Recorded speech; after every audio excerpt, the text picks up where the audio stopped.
वंदे महापुरुषे चरणारविन्दम्।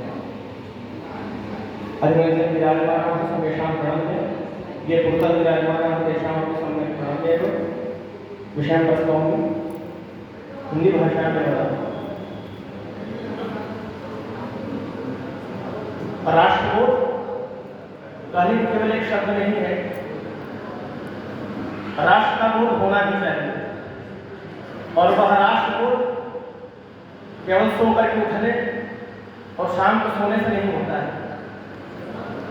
वह राष्ट्रबोध हमारे नित्य प्रति के जो कर्म है, निष्ठा पूर्वक जो भी हमारे दायित्व होते हैं, उनका पूरी निश्चल मन से जब हम निर्वहन करते हैं, उन निर्वहन में हमें राष्ट्रबोध दिखाई देना चाहिए।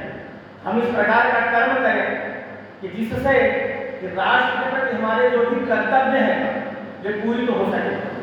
वे हमारे कर्तव्य क्या होने चाहिए, कर्तव्यों का आचरण कैसे हो, उन कर्तव्यों के आचरण के लिए हमें धर्म की आवश्यकता होगी, क्योंकि सभी कर्तव्य नहीं किए जा सकते हैं। करणीय कर्तव्य क्या है और अकरणीय कर्तव्य क्या है, जब तक इनका विवेक व्यक्ति को नहीं होगा तब तक वह कुछ नहीं कर सकता है। धर्म के 10 लक्षण हैं, उन 10 लक्षणों को बताने की आवश्यकता नहीं, सभी जानते हैं। लेकिन वह जो धर्म है, वो धर्म के भी 3 पक्ष हैं। पहला है धारा। धर्म क्या है, धर्मेण धारयते प्रजा, अर्थात जो धारण करने योग्य है वह धर्म है। उस प्रकार से जो धारण करने योग्य धर्म है उसके आधार पर कर्तव्य का आचरण। दूसरा है पक्ष धर्म का नियामक, जिसके आधार पर नियमन किया जाता है। वेद में प्रयुक्त है 14 लक्षणों और धर्म, अर्थात जो प्रवृत्त कराए। तीसरा जो पक्ष है वह है साधन। ये तो हृदय श्रेष्ठ धर्म है, अर्थात जहाँ पर अभ्युदय आदि की सिद्धि हो, जिसके द्वारा वह धर्म है, वह साधन धर्म है।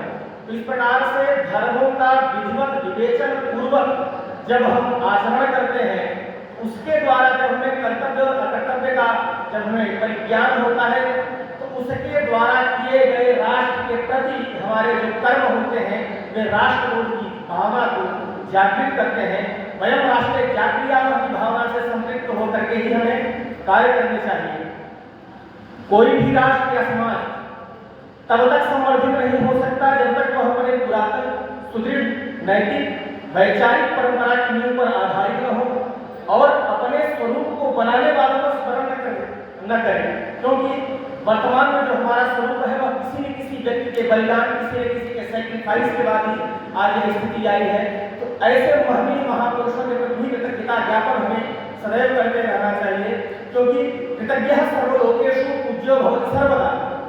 एकदम जब जनसमूह राष्ट्र के सुख दुख को अपना सुख दुख मानने की भावना से प्रेरित होता है, तब राष्ट्रीय भावना का सामूहिक रूप बनता है। यह भावना वस्तुतः अंतस चेतना के रूप में प्रवाहित होती है। इस अंतस चेतना का संबंध मनुष्य की समूह में रहने की प्रवृत्ति से जोड़ा जा सकता है।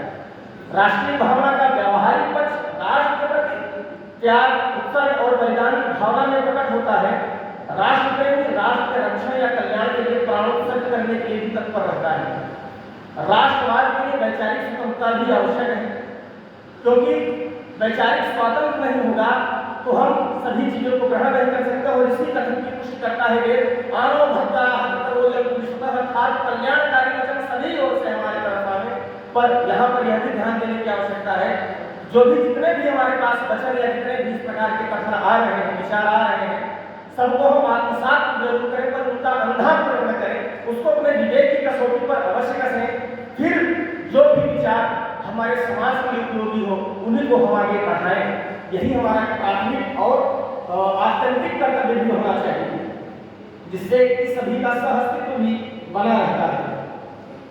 श्रेष्ठ साहित्य वह होता है जो व्यस्त से समस्त की ओर, देश काल से परे, सर्वजनीय भावना से युक्त होकर, सभी सीमाओं से मुक्त होकर, राष्ट्र के लिए सत्यम शिवम सुंदरम के मूल्यों की भावनाओं का मार्गदर्शन कर सके। राष्ट्र की गोद में साहित्य पल्लवित पुष्पित होता है और राष्ट्र की विशेषताओं को अपने अंदर समाहित करता है। तो एक दूसरे के पूरक है। राष्ट्र भी साहित्य का पूरक है। राष्ट्र है तो साहित्य का निर्माण होता है और साहित्य से ही राष्ट्र में होने वाली गतिविधियों पर भी गतिविधियों का भी निश्चयन होता है। द्विवेदी जी की एक कविता है जो राष्ट्र के समग्र रूप को कहते हैं कि हिंदू मुसलमान ईसाई यश गाने सब भाई भाई, सबके सब तेरे सहगाई, फूलो फलो स्वदेश। अर्थात स्वदेश की, स्वराज की भावना यहाँ पर विकसित की गई है। अर्थात जब हम स्वराज की भावना तभी कर सकते हैं जब हमारे अंदर राष्ट्र का बोध हो। इतने हमारे स्वतंत्रता जो संग्रामी थे उनके अंदर राष्ट्रबोध की वे भावनाएं जागृत थी जिसे आज वर्तमान में कोई नहीं पा सकता है। हमारे पूर्व बहुत से वक्ताओं ने पूर्व में साहित्य में आज बहुत सी बातें कही हैं, लेकिन मैं वर्तमान में जोड़ना चाहूँगा क्योंकि वर्तमान की जो सरकार है, हमारे यशस्वी प्रधानमंत्री माननीय नरेंद्र मोदी जी के द्वारा जिनके अंदर राष्ट्रबोध की भावना कूट करके भरी है, उनके द्वारा उठाए गए सारे कदम केवल राष्ट्र हित में होते हैं और उन्हीं काम को अमल करते हुए हमारे प्रदेश के यशस्वी मुख्यमंत्री माननीय योगी आदित्यनाथ जी उन्हीं के पद चिन्हों पर चल रहे हैं। तो यह निश्चित रूप से कहा जा सकता है हमारा देश बहुत ही सुरक्षित एवं सुशिक्षित हाथों में है और यह ईश्वर से कामना है इस प्रकार के राष्ट्रबोध की भावना प्रत्येक जन जन में व्याप्त हो और राष्ट्र की बात हो, राष्ट्र के दिनकर की बात हो तो कहा जाएगा कि यह अन्याय है।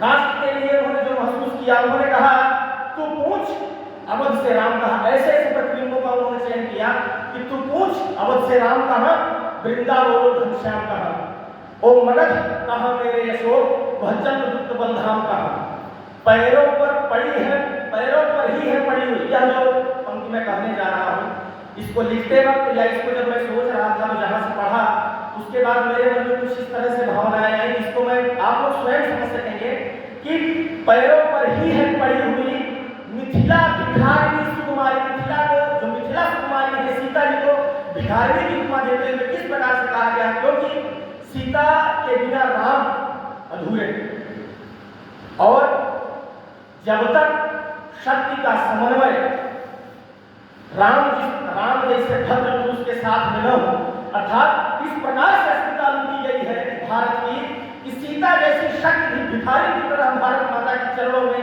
लिपटी हुई दिखाई पड़ रही है। इसलिए दिनकर जी ने इस बिंब को उठाया।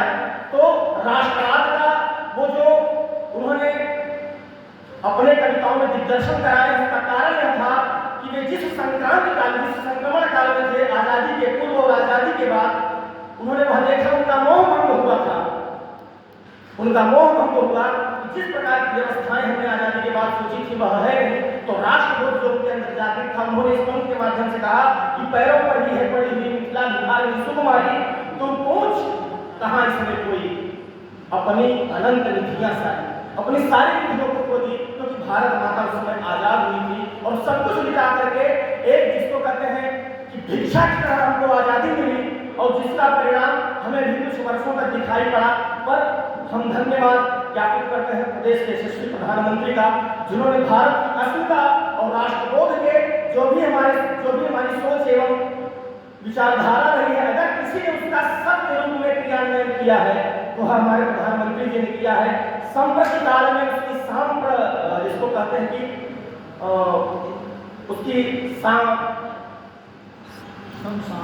सामायिकता, उसकी उपादेयता इसी से चरितार्थ होती है जो हमारे प्रधानमंत्री जी कर रहे हैं। इतिहास से छेड़छाड़ हुई हमारी, जो भी राजनेता थे, तथाकथित बुद्धिजीवी थे, शिक्षाविद थे, प्रगतिशील तथा सेकुलरवादी विद्वान थे और नौकरशाही थे, इन्होंने हमारे इतिहास को छेड़ा। जो भी हमारे महान पुरुष थे, महान विभूतियां थी, इनके कद को कम किया गया, जिससे कि उनसे प्रेरित होकर के व्यक्ति के अंदर राष्ट्र भावना न जागृत हो जाएगी भावना, तो वे राष्ट्र के प्रति विरोध कर देंगे, तो उनको कम किया गया। लेकिन हमारी सरकार इस दिशा में काम कर रही है और जो भी उपेक्षित साहित्यकार, उपेक्षित महान वर्ग थे, उपेक्षित विभूतियां थी, उनको पुनः सम्मान दिलाने का कार्य सरकार के द्वारा किया जा रहा है, क्योंकि यह भी राष्ट्रभक्ति की ही है।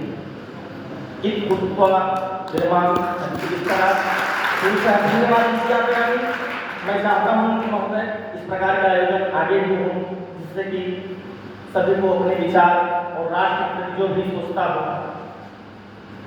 अपने विचार व्यक्त कर सकें और हमेशा अपने कर्तव्यों का निष्ठापूर्वक पालन कर सकें। बहुत बहुत धन्यवाद। दिवस करने का वर्तमान में